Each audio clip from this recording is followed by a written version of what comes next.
Thank you everyone for being here. I hope that you guys had a wonderful weekend. So today we'll learn a very interesting technology, but very recent technology. So if you look at my screen, what do you see? What are these?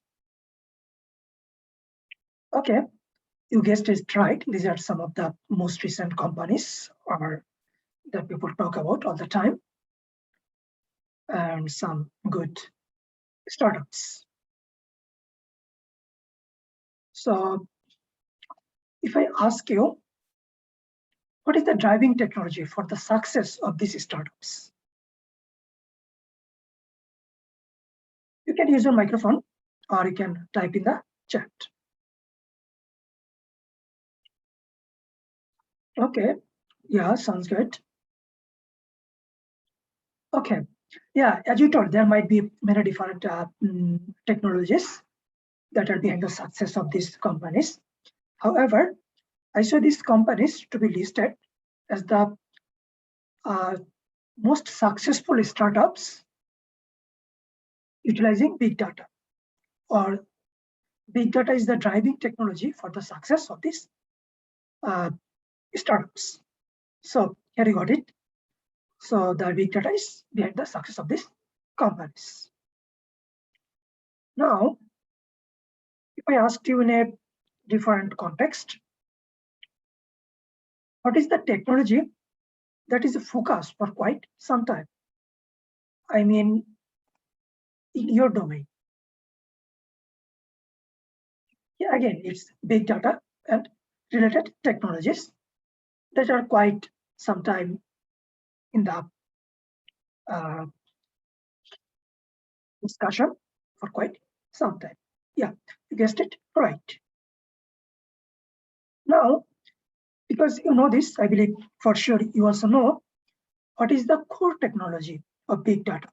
I think where all the big data technologies are rely on, what it is.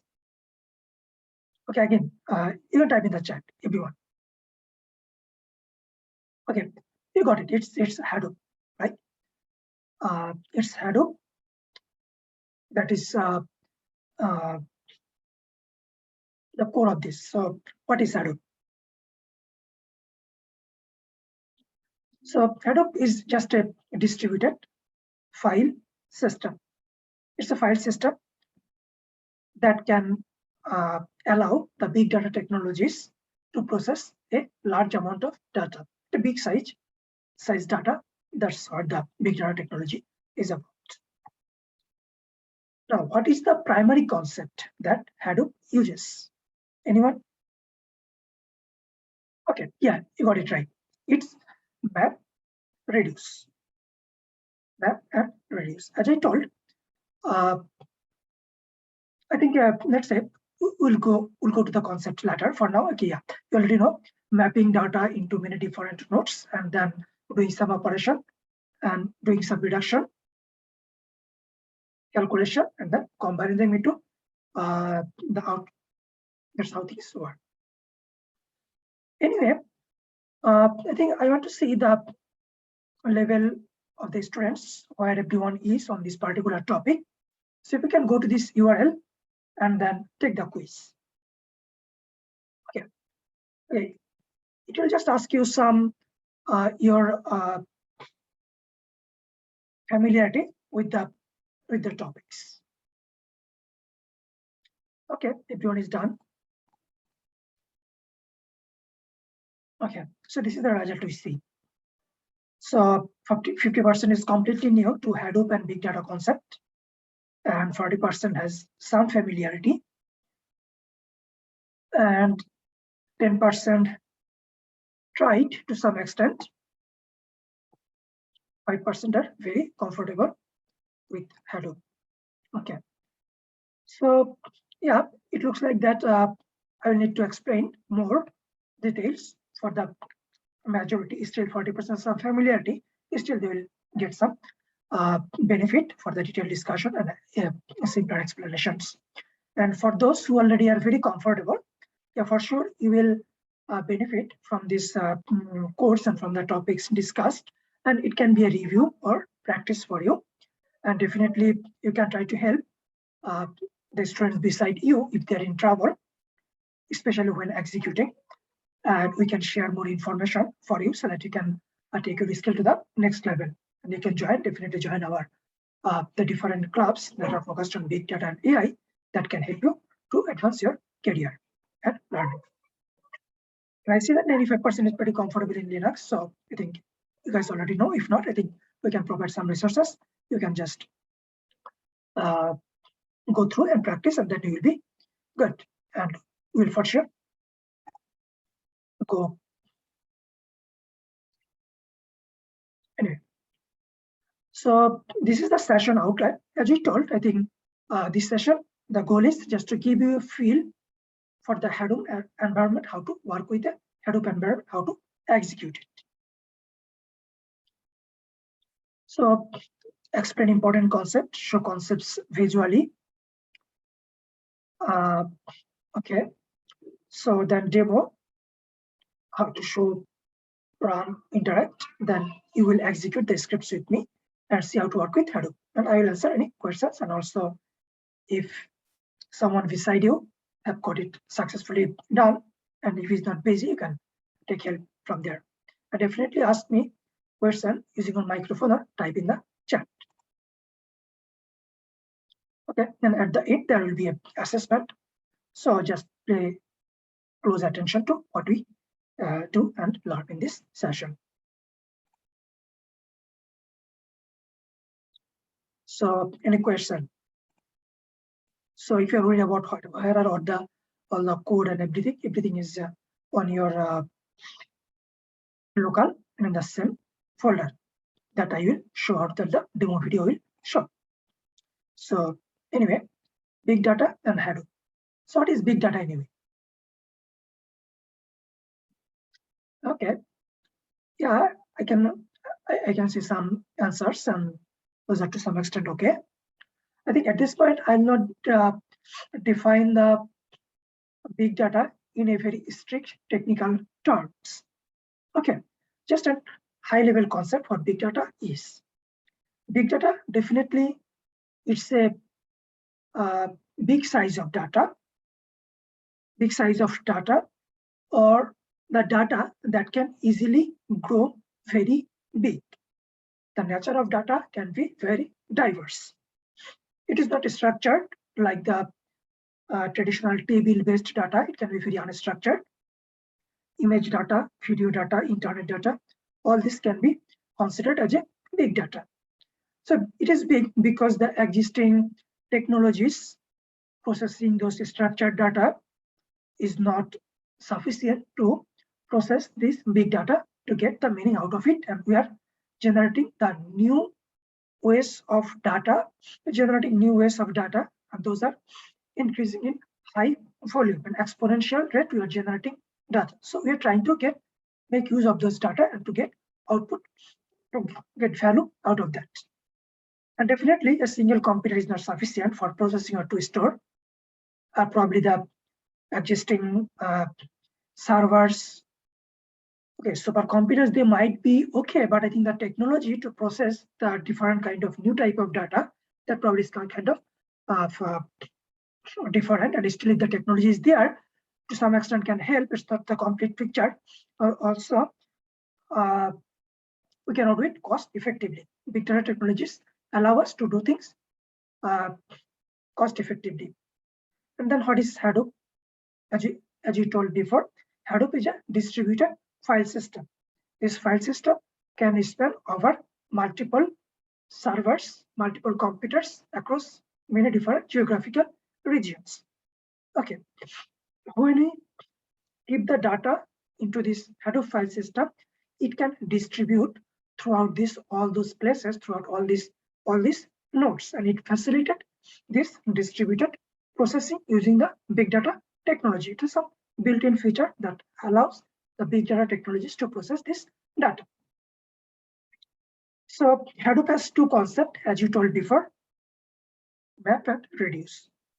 So what map does? Map maps this data to many different places, and reduces those data and processing results and combines it to the final outcome. And usually there is a name node and data node. Name node keep tracks where all the data is going, and data node we take the data to the processing power where the data is locally processed, and then we again send back and combine, and then we get the output, final output. Anyway, just a very high level concept. And when I write Hadoop job, then what do we do? Because we have two functions, one is mapping, another is reducing, right? So yeah, you guessed it right. I think we'll be writing one script for mapping, that is called mapper, another function is called reducer. What is the function of mapper?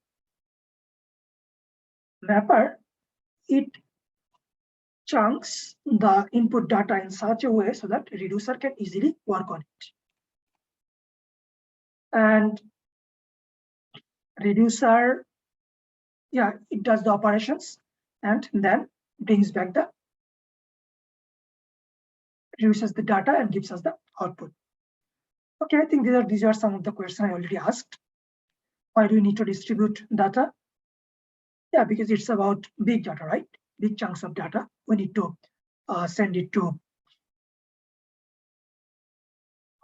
distribute it over many different computers or nodes. We don't have to do it as a programmer, we don't have to do it right away, because when the system is configured, it will automatically happen. Okay, so any question? Anyone? How you will define big data? What is Hadoop and why do we need to distribute data? What is name node? What is data node?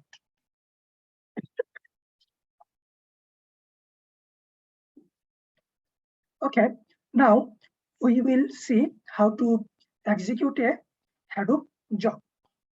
I will request you to go to this video link and watch it in 2x speed. It will be taking your 5 minutes. So watch it alone and then see all the steps.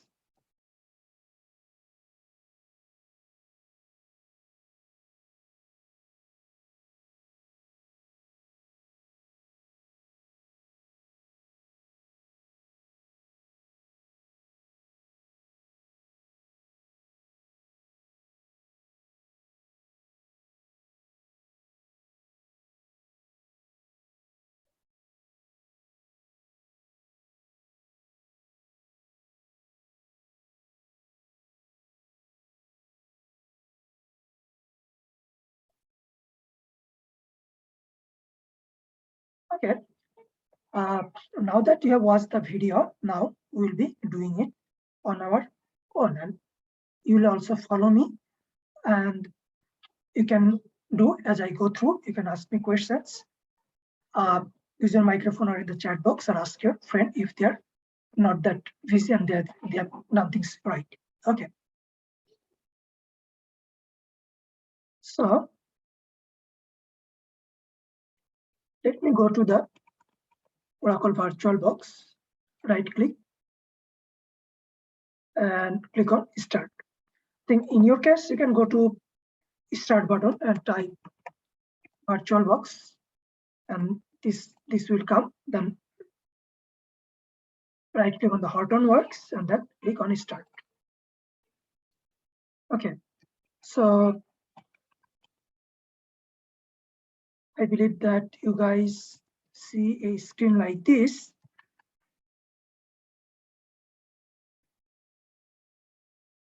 So go to the SSH, I think as the video told, go to the SSH on your favorite browser. I will say go into the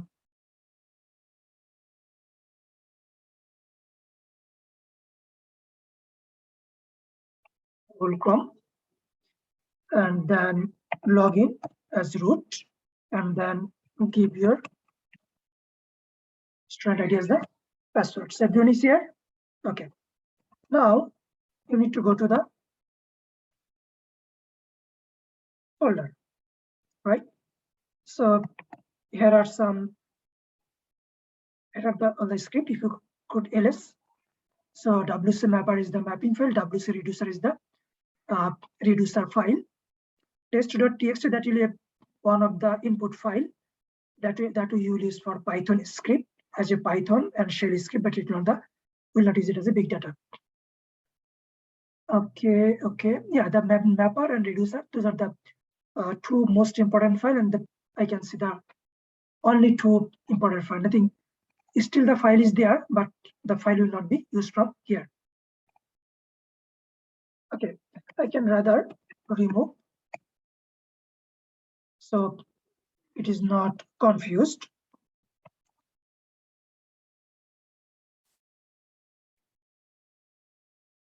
Whatever out, I am removing them. rm-force submit. So test, I want to keep it part rm-f.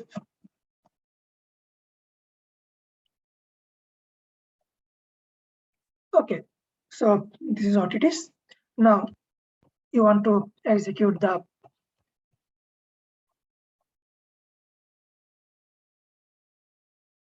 okay.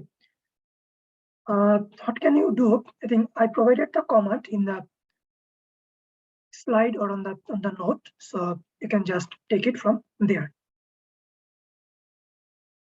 Just try to follow the space and see what are the different components.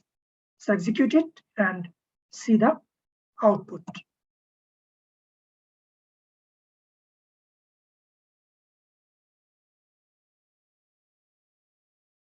So it is telling that this folder is already exists.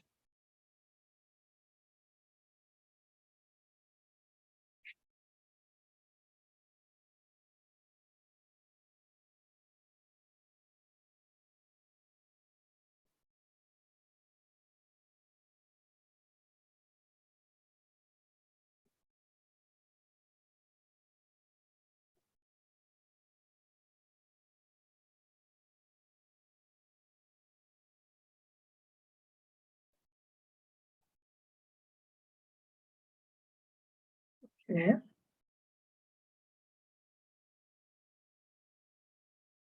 So is there